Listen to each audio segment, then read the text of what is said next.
E agora, fique por dentro dos assuntos ligados ao direito imobiliário com o colaborador da Rádio Justiça, o advogado e presidente da Comissão de Direito Imobiliário OAB Minas Gerais, Dr. Quênio de Souza Pereira.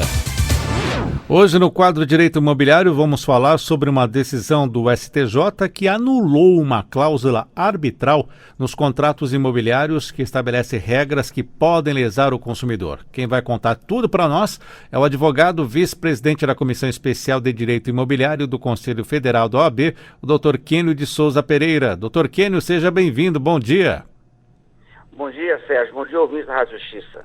Dr. Quênio, conte para o nosso ouvinte, então, do que tratou essa decisão do STJ. A decisão foi muito interessante, porque foi muito clara naquela situação de construtoras que usavam a cláusula arbitral para praticamente impedir o acesso do comprador, daquela pessoa que foi prejudicada, ao Poder Judiciário.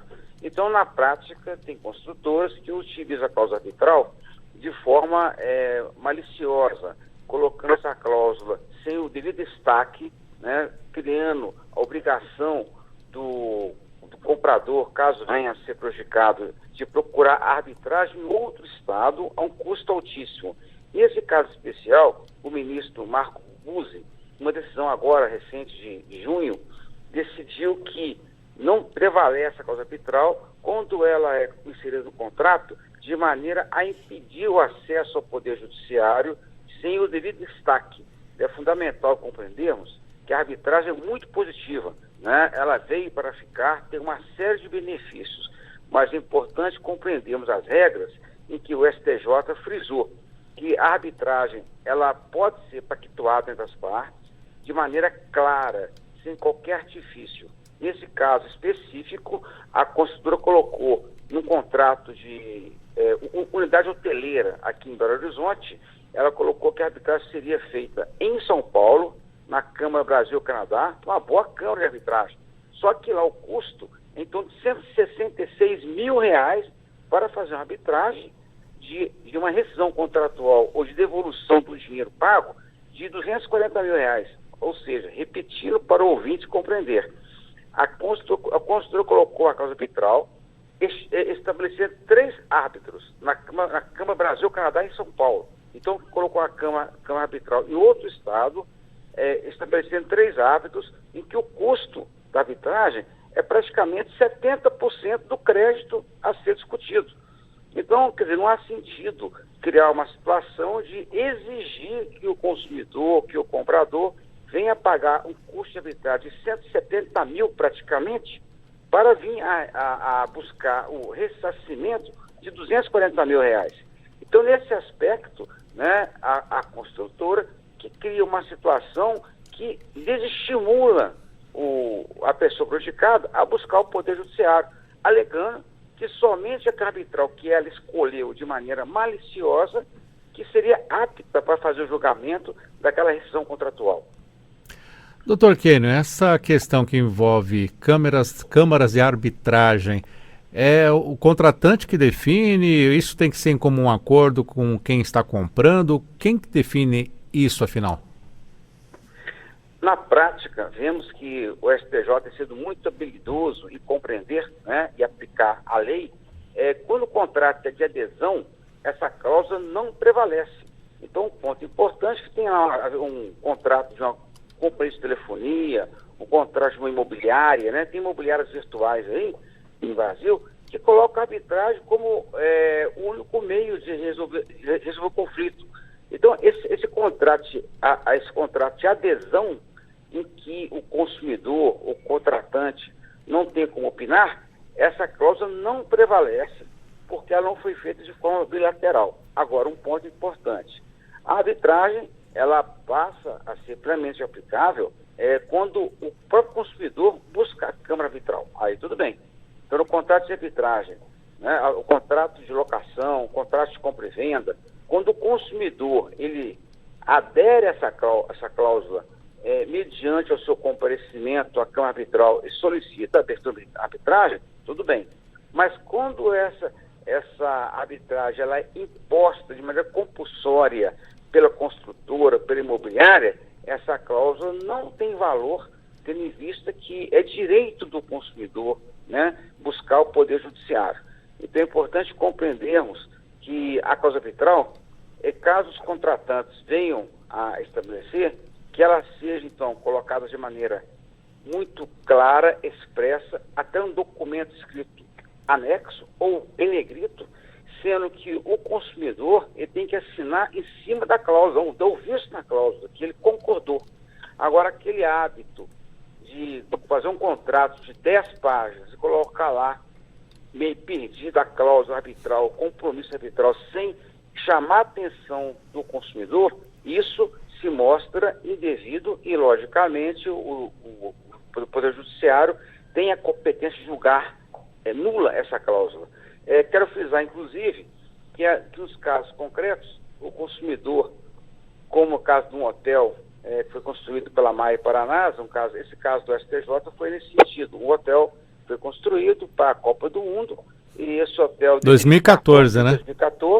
2014. E esse processo, esse recurso especial número 18.34.946, foi julgado agora quase 7 anos depois. É uma coisa assim muito complexa. E por que isso aconteceu? É que o consumidor, ele não recebeu o hotel ficou pronto agora. Quer dizer, interessante que após 7 anos que o hotel ficou pronto. E logicamente que o comprador tem o direito de rescindir esse contrato e requerer devolução do dinheiro. A construtora simplesmente se recusou a devolver o crédito que pertence ao comprador e ficou durante quase 6 anos protelando o Poder Judiciário, alegando que o juiz, o desembargador, o ministro do STJ não seriam competentes para julgar esse processo, que quem caberia julgar isso seria a Câmara Arbitral da de São Paulo, querendo forçar uma situação do consumidor pagar R$170 mil para que a arbitragem fosse realizada. Quero frisar que nesse caso também tem outra situação interessante, que no decorrer desses anos, essa construtora alegando que seria só a Câmara Arbitral, houve outros compradores que a procuraram para rescindir o contrato, ela se recusou a devolver o dinheiro do comprador, então esse comprador, para evitar essa discussão junto ao Poder Judiciário, solicitou, então, de comum acordo com essa empresa, que fosse feita a arbitragem em Belo Horizonte, onde é pago o valor de R$12 mil, quer dizer, valor menos de 1/10. E essa construtora, a Maia Paranasa, se recusou também. Quer dizer, então a questão não é a arbitragem em Belo Horizonte, que custa R$12 mil. A questão é que foi criada uma cláusula para praticamente desestimular qualquer comprador de vir a buscar o seu direito junto ao Poder Judiciário. Então, esse tipo de procedimento, né, se mostra abusivo e o STJ, de maneira muito feliz, né, anulou essa cláusula. Eu acho que isso realmente é importantíssimo, porque o Poder Judiciário ele tem prestigiado a arbitragem, né? Então, geralmente, o Judiciário ele confia a validade da cláusula compromissória da arbitragem. Mas o fato é que há situações que são exceções, em que o fornecedor, a construtora ou a imobiliária, ela cria uma obrigação da cláusula arbitral para realmente criar um empecilho, um fator dificultador para que a pessoa prejudicada venha buscar o seu direito. Então, o nosso ouvinte tem que ficar muito atento com esses contratos que prevêem a arbitragem, que isso no futuro pode dar muito problema caso haja algum descumprimento. Com certeza. Sou advogado há mais de 30 anos e ouvi essa cláusula arbitral. Na hora que eu constatei que era na Câmara Brasil-Canadá em São Paulo, a princípio não há nenhum problema. O detalhe é que eles colocaram que seria 3 árbitros, né? Então, quer dizer, cada árbitro que é nomeado na arbitragem tem um custo extra. E isso realmente gerou um valor de custo de arbitragem que me surpreendeu. Imagina um leigo, né? Então, na prática, realmente eu não sabia que uma arbitragem para rescindir um contrato, para receber de volta 250 mil reais, tem que pagar 170 mil de arbitragem. Um negócio assim fora do comum, né? Então, desproporcional, né?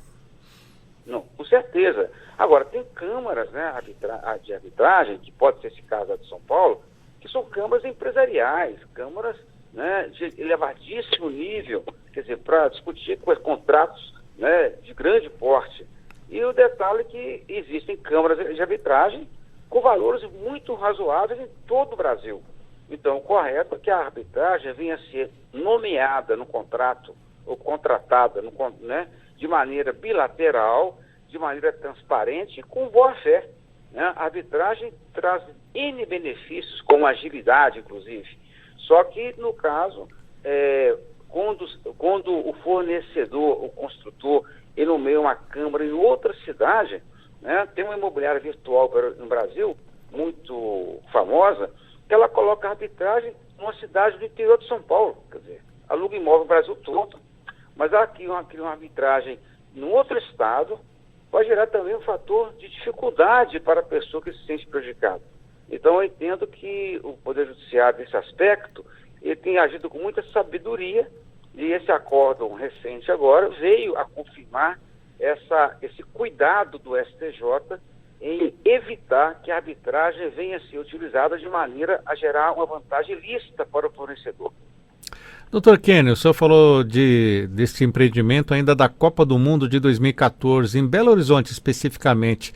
Há muitas pessoas nessa situação que investiram, não receberam ainda e encontram esse impasse no judiciário? Lamentavelmente, existem pessoas que compraram hotéis em Belo Horizonte, em São Paulo, Rio de Janeiro também, né? Porque realmente houve aquele boom em função da Copa, das Olimpíadas, né? Então teve empresas que aproveitaram essa onda de otimismo, lançaram empreendimentos que não foram entregues até hoje.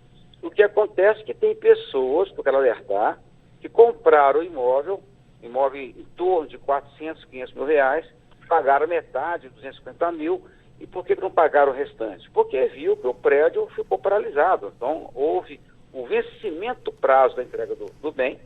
Então, a construtora descumpriu o contrato, ela tem que pagar a multa contratual, devolver o dinheiro e não devolve. E o construtor, de maneira assim, muito maliciosa, ele cria uma situação da pessoa perder o ânimo de entrar na justiça com esse tipo de cláusula, e tem pessoas que, às vezes, nem fizeram nada. Então, é importante que elas entrem com essa ação junto ao Poder Judiciário e venham a compreender, né, que o Poder Judiciário tem anulado essa cláusula. Então, quer dizer, esse comprador não deve ficar inibido com essa cláusula, deve buscar o seu direito para receber de volta o valor que foi pago e que não foi devolvido. É impressionante, porque na prática isso mostra uma manobra, né, desse empresário visando gerar prejuízo e dificultar que a pessoa venha a reivindicar a devolução do que foi pago indevidamente. Muito bem, no quadro Direito Imobiliário de hoje falamos sobre uma decisão do STJ que anulou uma cláusula arbitral nos contratos imobiliários que estabelece regras que podem lesar o consumidor. E quem explicou tudo para nós foi o advogado, vice-presidente da Comissão Especial de Direito Imobiliário do Conselho Federal da OAB, o Dr. Kênio de Souza Pereira. Dr. Kênio, muito obrigado por atender a Rádio Justiça e até a próxima. Até a próxima, eu que agradeço.